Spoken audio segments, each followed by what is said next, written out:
Hey, Steve, welcome to the show. As a way of getting started, tell us about yourself. Brian, thanks for having me. What a pleasure to be on here. I have been in the insurance industry for almost my entire career, working with businesses, helping them manage insurance programs.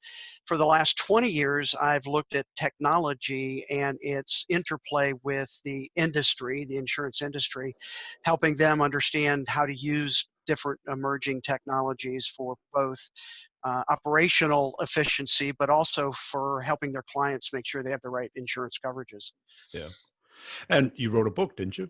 I did, and actually that's part of where the book came out of. Yeah. Surprisingly enough, a few years ago, I was really looking at the idea of the intersection of risk-taking and technology development, and started exploring this crazy idea that perhaps the biggest risk a business takes is actually not taking enough risk.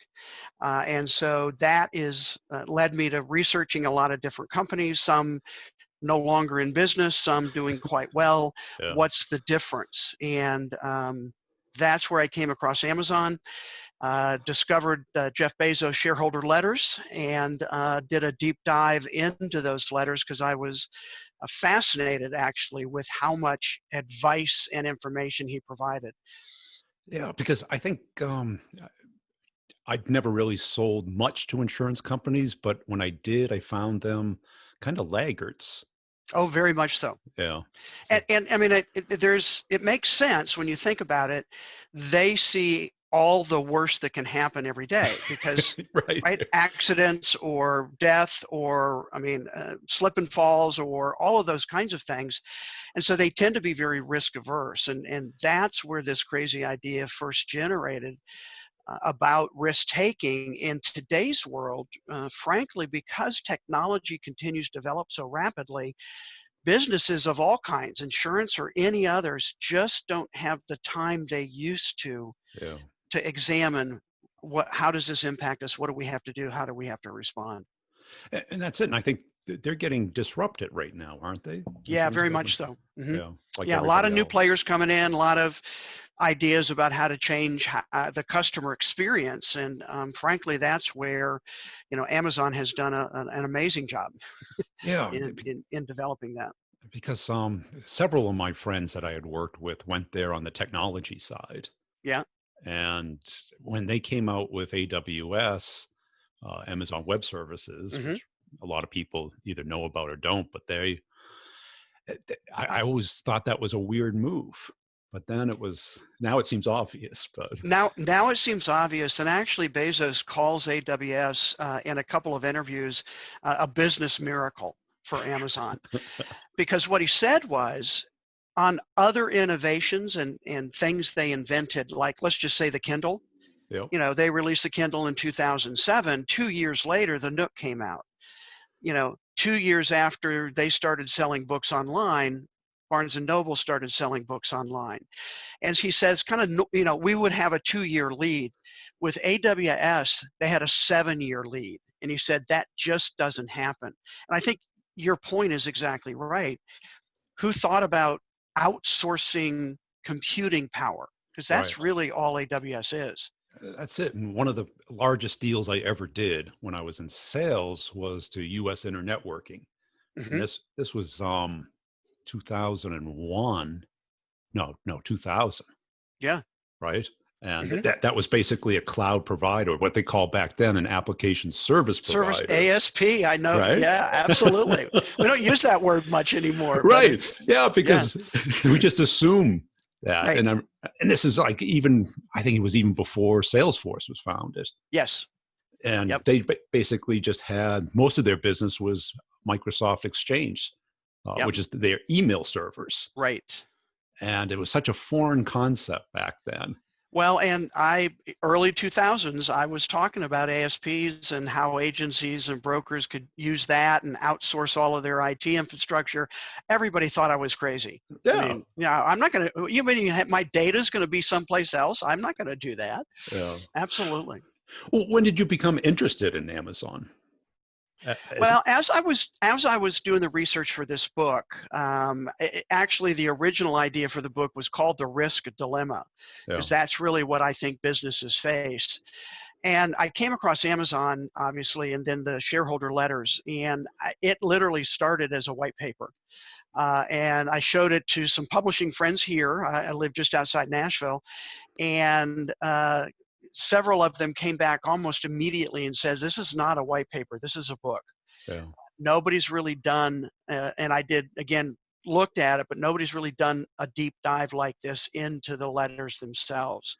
And so research, lots of story behind kind of how it came into the book, but book was officially published in September, and has really taken off. I mean, I think people are really resonating with two things.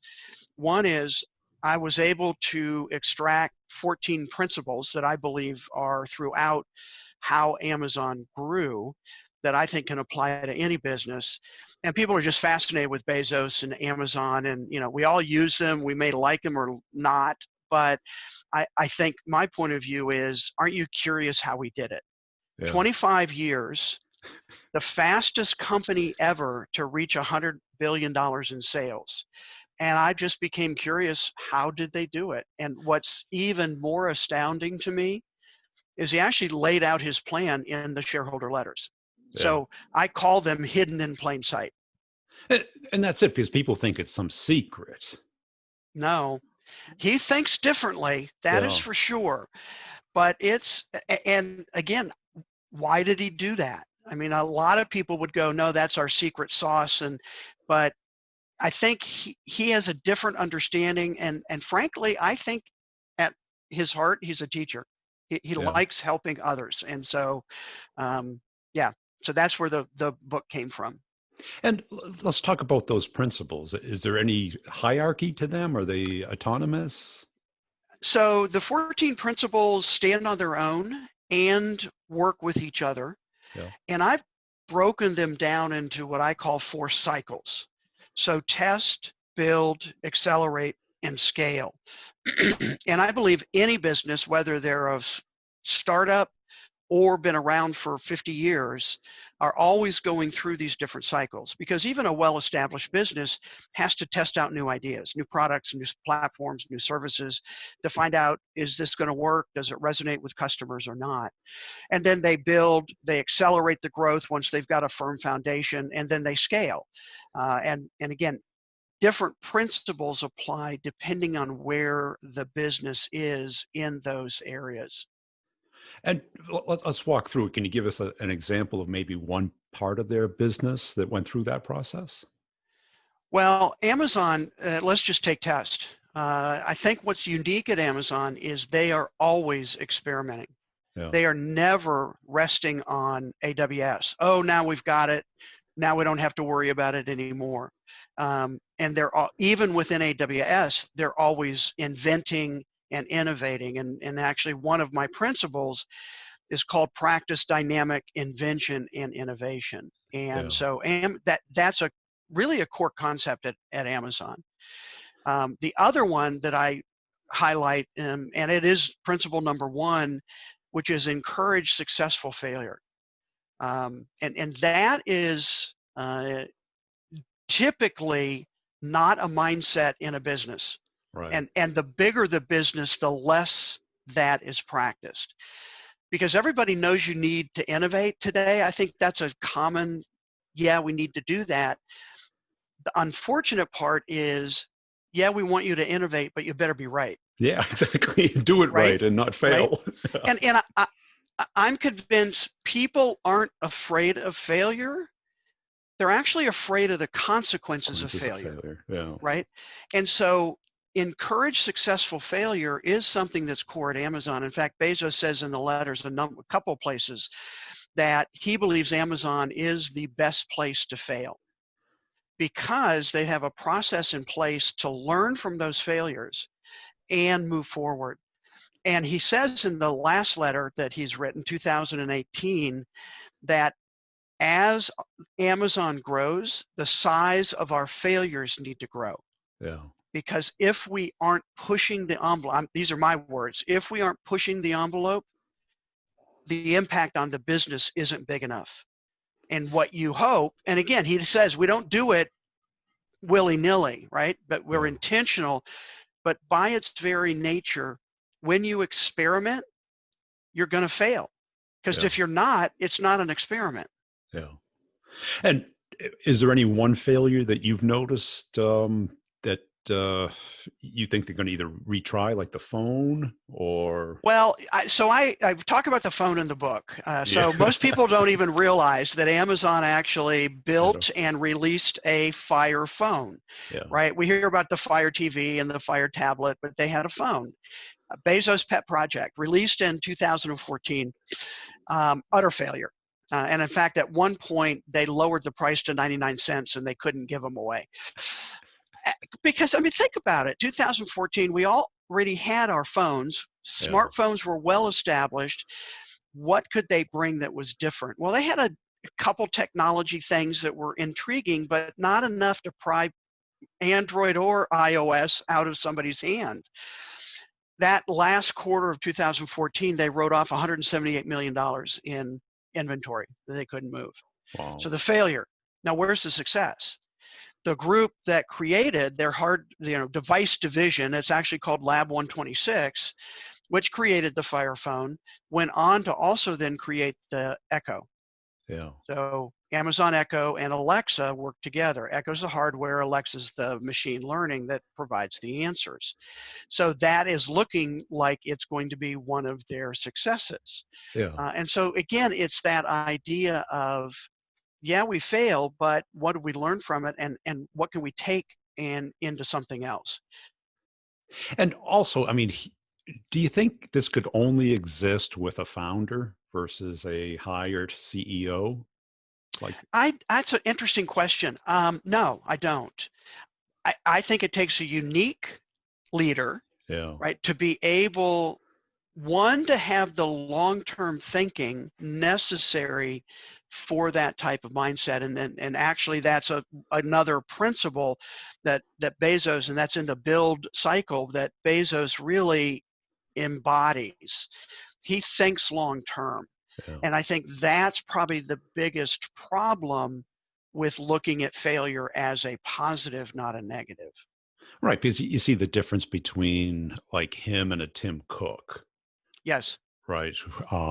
Who is a great operations guy, very, that's his, and, he came from IBM, and, I had a company that got bought by IBM, so I know the structure there. Oh, yeah. And when you have like an operations guy, they worry about the next earnings. Right. The analysts. Yep. The board of directors. And they can be fired. Yes, if they don't hit those quarterly. And that's one thing that Bezos really did well from the very beginning. In fact, in that original 1997 letter, he basically lays out, here's how I am going to run this company. And it is based on long-term, not quarterly, short-term. And he actually says in one paragraph, if that doesn't fit your investment philosophy, then you shouldn't invest in Amazon. And it took probably 10, 12 years. I mean, you look at their stock price, those early first, half of their life, it was nothing. In fact, it up and down and tanked a couple times, except when all of a sudden, right? Right. Well, the all of a sudden started 10 or 15 years ago. What do you think the tipping point was for them, where people went from, it's just a .com to, boy, they figured it out? Well, again, if you look at the stock price, it's in the probably after the financial crisis, and their investments really started paying off. Their fulfillment center, their infrastructure there, and that's when you look at the Amazon Marketplace, their third-party sellers, that started growing. Certainly AWS is a large part of that. That has become a cash cow for them, right? So I think all of those bets they made early on and nurtured and grew, and that's, again, the build and accelerate. that's where those cycles come in, and they just all kind of started taking off, and the stock price, reflected Yeah. that piece of it. From my vantage point, I think it was probably when they started offering Prime, Mm, because when you got free shipping, all of a sudden it was easier to buy it off of Amazon than it was to just drive down the street and get it. absolutely. If you could wait 12 hours, it'd be on your Yes. doorstep. Yeah, and for Bezos, Prime was a big bet, Yeah. and virtually all of the senior leadership team at that time didn't want to do it, pushed against it, thought it was a crazy idea, and Bezos said, in my gut, I believe if it's better for the customers, it will be ultimately better for Amazon and their shareholders. Yeah. And those first years, Prime wasn't that big. It, No. it actually really started taking off when they added video streaming, and they added other stuff to Prime. So now there are over 35 different services you get as part of your Prime membership. And frankly, you can't afford not to be part of You're Prime, crazy right? not to. You You're get crazy not to. music, you get the storage for your photos, Yep. you get the You get the the video, you video. get, yeah, it's all, you get some free Kindle books, you get, and what's really interesting is Prime members on average spend twice as much money on Amazon than non-Prime members. And And so again, it's that long-term thinking and building that customer trust to bring people back. because his thinking is kind of orthogonal in that, most consultants would tell you focus on core competence Hmm. and ignore everything else. Hmm. Right. And I've been on the board of a company that wanted to go from being a service company to a product company. And I go, you've never built a product. You don't know how to sell a product. You don't know how to support a product. Right. Yeah. Right. The idea to go from an online retail to a software infrastructure company, Hmm. it would appear Astounding. crazy. Appear crazy. Yeah. But part of what happened is AWS was built for their internal Yes, it use. was. And people don't know Wasn't that because People don't realize that. And part of what was happening is Bezos was getting really frustrated because the IT departments in the different divisions were slowing down innovation. yeah. Well, really slowing down invention, right? And then being able to do more.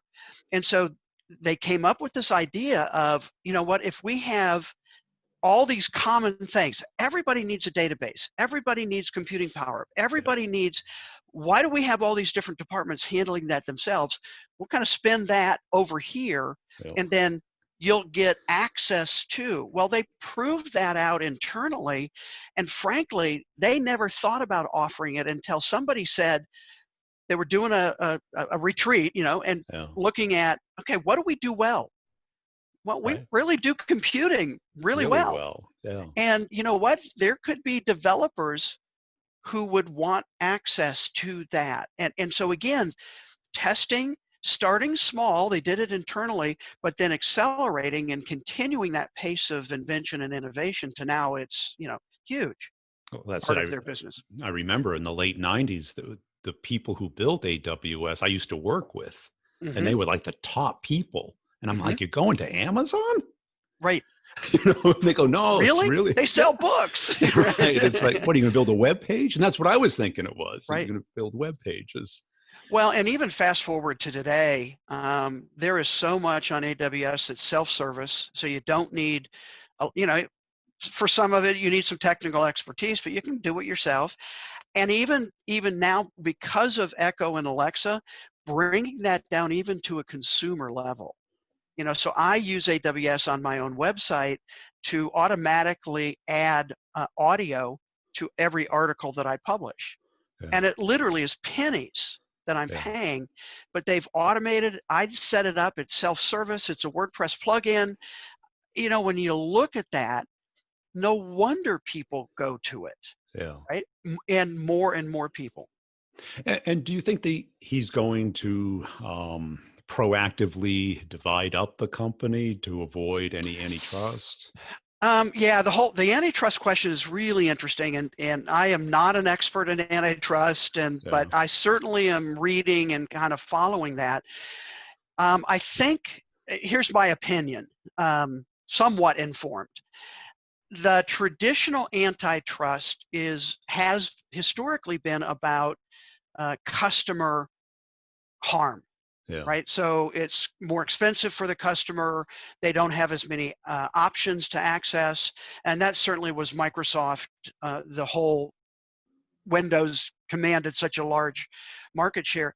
What's interesting to me with Amazon, and again, I'm going to put Google, Facebook, and some of the other ones, they may have a bit more of an issue there. But with Amazon, their market share of e-commerce has actually dropped 10 percentage points. So right now it's about 38% of online retail is Amazon. It used to be 50. Yeah. So that's sort of arguing against a monopoly kind of idea. So I don't know. Obviously, there are a lot of conversations around that, and are these tech companies too big? All of that. Philosophically, I have a problem with punishing a successful company who's done things well. But the punishment isn't financial, because he would be worth probably more if they broke could it be. up. That is true. That's right, true. because Yeah. I mean, AWS would be probably in the top 5 most valuable technology companies. Mm-hmm. The problem is that the profit from AWS is funding everything else. Funding everything else. So, and if you so take to that answer away, your question, yeah, I was going to say, to answer your question, I right now I would say I can't see a scenario where he would voluntarily do that because of what you just said. All of those pieces work together. Right. Meaning Prime helps AWS helps support Prime and retail, and let's not forget Marketplace. Marketplace allows third-party sellers on Amazon's site. And again, there's discussion around, do they have too much power for third-party sellers? But in the 2018 letter, Bezos released for the first time that 58% of product sales are actually third-party sellers, not Amazon. So even on their own platform, they don't have a majority of sales. And what do you think about kind of the ethics of it, being that he has access to credit, he never got addicted to the earnings, right? That would really, like Facebook, clearly they're addicted to Wall Street and the earnings and trying to keep the stock price up. Right. And he never really cared about that.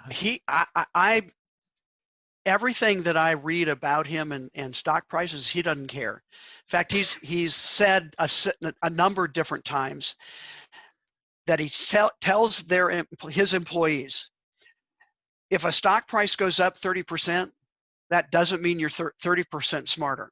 Right. If a stock price falls 30%, that doesn't mean you're 30% stupider. Stock price is a voting mechanism, and we want to be voted on over the long term. And again, you look at their stock history, and that certainly has been the case. And where do you see them going? Are you a futurist? Do you have any predictions? I have some predictions. I hesitate to call myself a futurist. Because of their innate mindset of invention and innovation, I think we will see certainly more from Amazon around a deeper partnership with Blue Origin, so Bezos' space company. And I guess specifically I'm talking about their Project Kuiper, which is putting up 3,600 small breadbox-sized satellites to provide internet access virtually anywhere. So not even where we have it here in the US, virtually everywhere, but it's not, right? And so what does that open up? And AWS already has a satellite ground station service that you can plug into. So I think you'll see that Blue Origin and Amazon and AWS, I think some of that will get a little more tight. And certainly he feels, In fact, he's been quoted saying that he suspects Kuiper might be their fourth big bet. So he identifies their three: Marketplace, Prime, and AWS as their three big bets, and they're actively looking for a fourth. And he's thinking that might be. So if he's thinking it's a big bet like AWS, what does that even mean, in the next 5 or 10 years? Yeah. But I mean, even like going into competition with UPS Oh, or well, FedEx. yeah. And again, that last, transportation. So here in Nashville, actually, when the HQ2 stuff was announced, yeah. kind of Nashville had this little side announcement that we're getting 5,000 jobs for Amazon's transportation center of excellence. So everything that happens from when you click buy till it shows up on your porch is transportation. Yeah. And they're doing lots of stuff there. So will they offer that, all of that, as a service to others? Well, they sort of already are. They've got shipping, overseas, container shipping that they're getting into. Certainly, they're building up their air fleet. They just broke ground earlier this year on a transportation hub in Cincinnati International Airport. So again, but here, back to your earlier point, what company do you know of has all of those things going on and doing it well? Well, all right? of them. Right. All of them. So that's what I tried to help explain in the book. And by the way, the book is the Bezos Letters, 14 Principles to Grow Your Business Like Amazon. But really looking at how did he do it? So the last cycle is scale. Yeah. And so my question really was, there are over 650,000 employees at Amazon worldwide now. How do you keep that culture growing that big? And I'm still not sure I really understand that. But he certainly has a lot to say in his letters about culture in a business and what needs to happen to keep it going. And as far as like his ethics and character also seem to be exceptional. So I have to say, yes, totally agree with that. No, I think you're absolutely correct. I will say his what's the right word I want to use? Earlier in 2019, let's just say he stumbled a bit on that. And I was at the end of writing the manuscript, and I remember going, oh, now what am I going to do? How am I gonna, yeah, so the divorce, but even honestly, look at that. Look at the divorce. McKinsey had legal right to 50% of everything. Yeah. She didn't take it. Well, their settlement, but she got, she got $38 billion. But you can't live on that. No. I mean, hear me. But she, at the time, he was like 137 billion. So again, could have had half, and he still has voting rights on her stock. Right. I mean, so all of those little. So anyway, I have a guess on that, though. Okay. I bet in his will she gets the other part of the half. That might be. Yeah, that might be. Yeah, it might be. Or there's some kind of, because it went too fast, too smooth, and too disproportionate. There's something else. It absolutely did go very fast and very smooth. Right. It wasn't ugly. It wasn't. Yeah. It was very little, bad press. Some photos and stuff. But really human. Yeah. Yeah. Exactly. So I do think you're right. I think in terms of, and again, I have to go back to say, whether you love Bezos or hate him, whether you think he's putting, retail out of business, which I don't happen to believe. I know a lot of people do. Aren't you curious how he did it? And are there lessons you can learn and take away from what he has built that can apply to your own business? So if somebody got the book and read it, what would they get out of it? Or what do you hope they get out of it? I hope they would understand that what Bezos has created are things that can apply to their business. So a few of them that we highlighted, right? So even something as simple as start thinking about, how do I encourage successful failure so that my employees, who, by the way, probably have some really good ideas, can actually feel comfortable. So creating what I call a safe to risk environment Yeah. in order to what? And for Bezos, it's always focused on what's better for the customer. In fact, one of the principles, right? And this is his word, obsess over customers. And again, that's his mindset and has been. Can that go too far? Maybe, but I have yet to find another business that has gone too far in obsessing over customers. Yeah, cool. Do I need to ask where they can get the book? Well, certainly at your favorite online retailer, Barnes & Noble, and certainly Amazon. It's there. And it's also available in your local bookstore. So if they don't have it in stock, they can order it for you and get it in quickly. Any listener that does get the book, we have some bonuses that go along with it, and those are available at thebezosletters.com.